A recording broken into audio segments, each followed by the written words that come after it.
서해공무원 피살 사건 이것 제가 여러분에게 복도에서 잠깐 말씀드린 것은 이런 겁니다.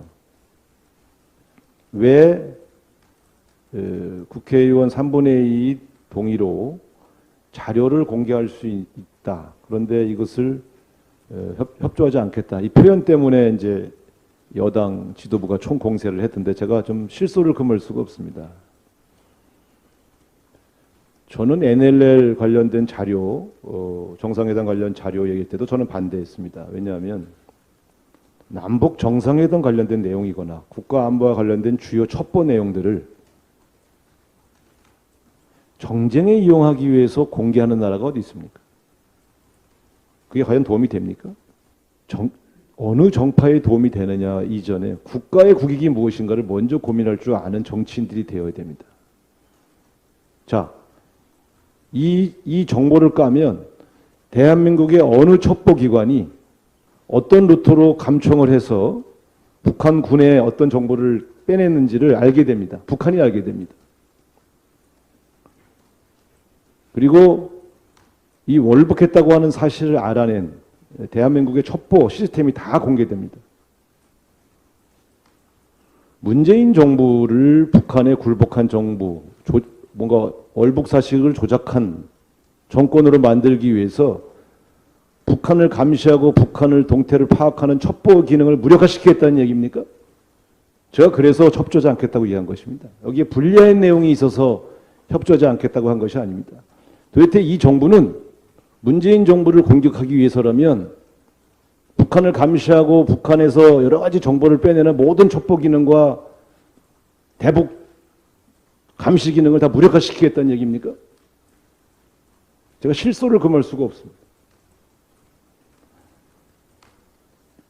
만약에 그렇게 하는 것을 전제로 한다면 협조하겠습니다. 뭐가 어렵습니까? 저는 내용을 다 봤습니다, 이전에. 이 소중한 가족을 잃은 형제나 이 가족들에게서 얼마나 슬픈 일입니까? 도저히 믿어지지가 않는 현실이 발생했을 겁니다. 그래서 저희가 그게 조심합니다. 그 가족들의 상처와 상흔을 되살리지 않기 위해서. 근데 우리 첩보기관들이 믿을 만한 정보를 갖고 왔는데 그러면 그걸 무시합니까? 대한민국 정부는? 그래서 믿을 수 없다고 하는 가족 때문에 대한민국의 첩보부가 여러 다양한 정보기관에서 취합한 내용을 공개합니까? 저는 참 이해할 수가 없습니다. 이 첩보 내용은 당시에 국회 국방위나 국회 정보위원회에서 여야 의원들이 다 같이 열람했습니다. 다 봤습니다. 당시에 지금 여당 의원들도 다 보고 월북이네 이렇게 얘기한 적이 있습니다.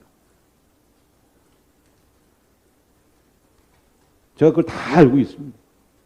어떻게 이런 내용을 정쟁의 내용으로 만듭니까? 자, 두 번째 또 비교해 봅시다. 결과를 봅시다. 이명박 정부 초기에 금강산 관광 갔던 박광자 여사가 북한으로 넘어갔다가 피살됐습니다. 그때 이명박 정권이 북한으로부터 사과를 받아냈습니까? 재발 방지 약속을 받아냈습니까? 결국 금강산 관광만 문 닫고 끝났지 않습니까? 우리 정부는 무고한 우리 국민이 피살되었기 때문에 강력하게 항의하고 북한의 최고 책임자의 사과를 받아냈습니다. 남북이 분단된 이후에 북한의 최고 수뇌부가 공식적으로 사과 통지문을 보내고 재발 방지 약속을 한 것은 처음 있는 일입니다. 어느 정부가 국민의 희생 속에서 더 강력한 대처를 했습니까? 제가 왜 이 문제를 지금 들고 나온지 모르겠다고 한 이유가 바로 이런 내용들입니다. 이게 방금 최근에 생긴 현안이면 저는 또 나름대로 같이 뭐 여러 가지 대처를 해야 되겠지만 1년 9개월 전에 일어났고 마무리된 사건을 지금 와서 다시 꺼내드는 이유가 아까 말씀드렸던 저는 다른 정략적 의도가 있다고 보는 것이죠. 만약 대한민국 첩보기관을 무력화하고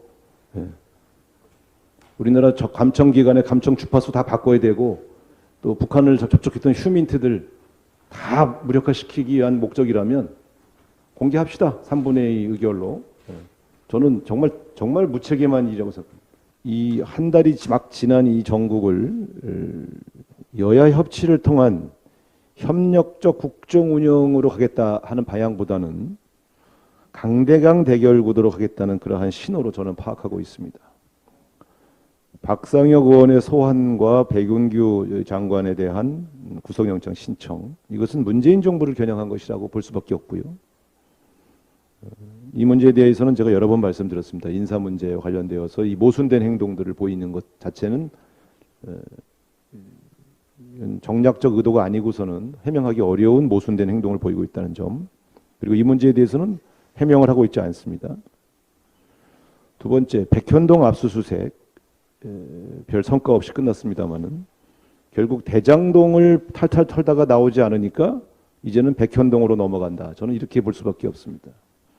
대장동으로 지난 대선 때 재미를 보고 나서 이제 또 그 버릇이 남아서 백현동으로 넘어가서 압수수색을 했는데 별 재미를 못 봤죠. 그러나 역시 이런 압수수색만으로도 이재명 의원을 압박하는 데 충분하다. 이렇게 계산을 하고 있는 것으로 저는 판단하고 있습니다. 세 번째, 서해 공무원 피살 사건을 다시 쟁점화하는 이 과정도 저는 역시 이거는 민생보다는 뭔가 친북 이미지, 뭔가 북한에 굴복했다는 이미지를 만드는 소위 신색깔론적 접근이다. 이렇게 저는 규정하고 있습니다. 이런 일련의 움직임을 강대강 국면으로 몰고 가서 야당을 압박하겠다. 이런 의도로 저는 판단하기 때문에 이에 대해서는 강력하게 대응할 수밖에 없다. 저는 이렇게 말씀을 드리겠습니다. 여소야대 상황에서 경제 민생 위기를 극복하기 위해서는 야권의 협력이 무엇보다 우선한다고 볼 때 이런 식의 국정 운영 전략이 과연 현명한 것일까요?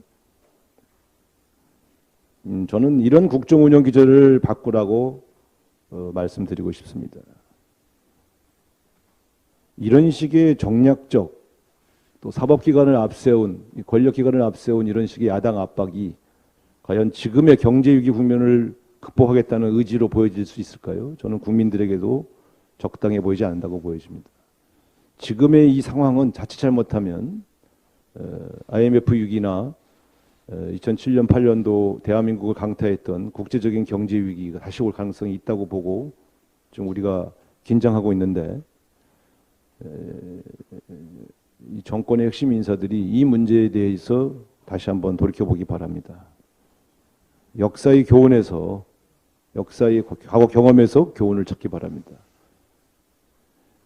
전국을 이런 식으로 몰고 가면 지금 다가오는 경제 위기, 민생 위기를 어떻게 극복할 수 있단 말입니다.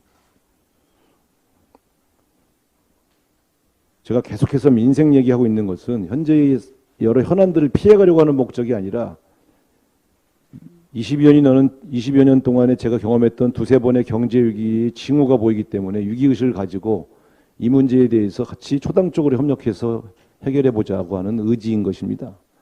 이런 저의 선의를 이런 정략적 공격과 대결 국면으로 간다면 저는 정면으로 대응하겠습니다. 최순실 탄핵까지 완성시켰던 제가 이 정도의 국면을 극복하지 못할 거라고 보신다면 오판이십니다. 잘 판단하시기 바랍니다.